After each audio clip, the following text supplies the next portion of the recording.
Title: A Gecko's Resolve. In the heart of a struggling neighborhood, there lived a young boy known only as Gecko. He bore a name synonymous with resilience, an agile spirit forged in the fire of a life fraught with hardship. Growing up in the ghetto, Gecko's reality molded itself around chaos. With a crackhead uncle who draped the family in shame, and cousins who treated firearms as toys, they thrived in the labyrinth of drugs and crime. But Gecko, despite his surroundings, clung to the hope of a different life. His mother was tethered to life through medication he could barely afford. His younger sisters looked to him not just as a brother, but as a father figure, a role he embraced with all the love he had. Their stepfather loomed like a specter, a man who took advantage of their mother's sickness, leeching off the family's already meager resources.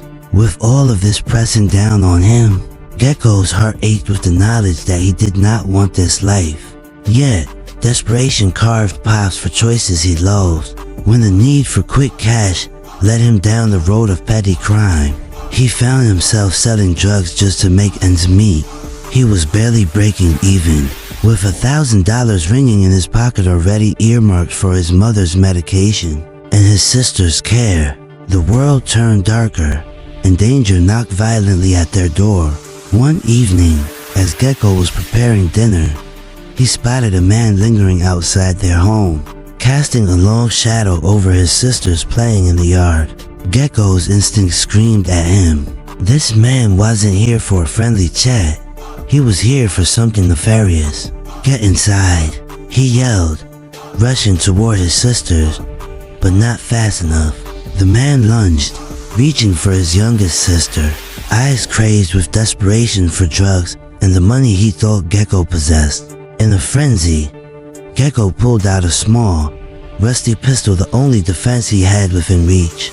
The gun felt alien in his hands, yet instinct and love fueled his actions. He aimed and fired, the recoil jarring his small frame as the bullet struck the would-be kidnapper. The man collapsed, and Gecko stood trembling, heart racing, chest heaving. Gecko's relief was short-lived. The man was merely a pawn in a larger game.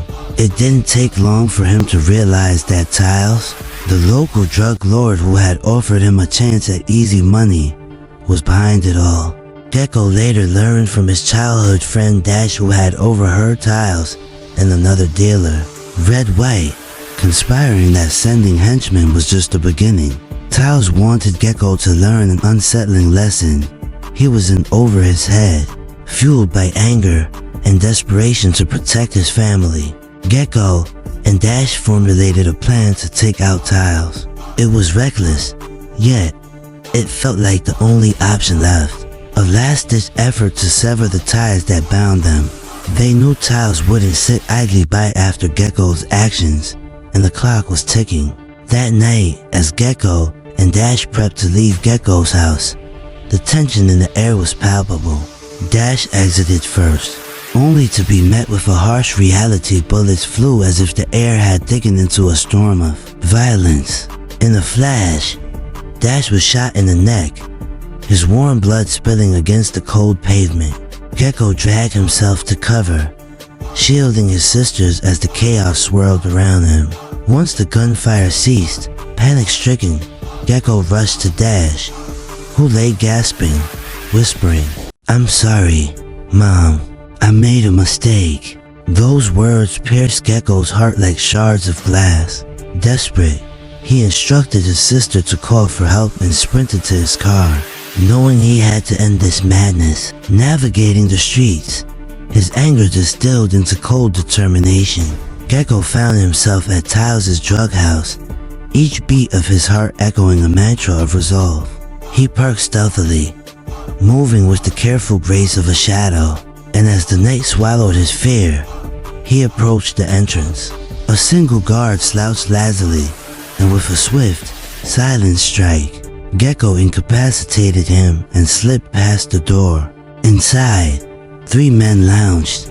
In a blur of adrenaline and anger, Gecko shot 2 of them down without hesitation, the chaos inside reflecting the turmoil of his soul. The last man quaked before him, defiance in his eyes. "Fuck you. Shoot me," he spat, and Gecko complied, not aiming to prove a point, but simply stripping away the threat that dared to loom. With a steely resolve, he kicked open the door to the back room. Tiles sat relaxed, confidence exuding from him until he spotted Gecko, a wicked smile on his face. "Do you know what I want?" Tiles taunted. "Everything. Everything is mine. Even your father's life." His cackle sent a shiver down Gecko's spine, but Gecko would not falter. "I'm going to kill you before you can ever hurt my family again."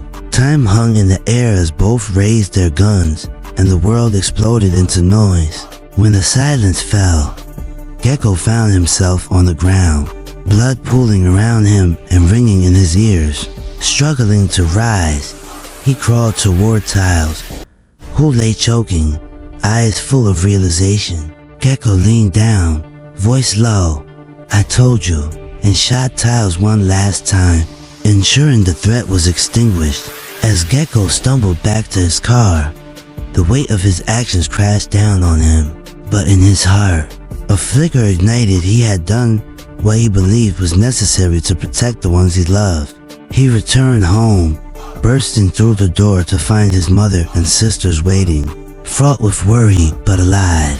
"It's over now. Everything is okay," he proclaimed, hugging them tightly as relief washed over them like a warm tide. They cried together, a mixture of grief, joy, and the inexplicable bond of survival. And as Gecko sat in solitude later that night, shadows of the previous hours creeping into his consciousness, he whispered promises to himself. No more violence, no more drugs. The past would not define him.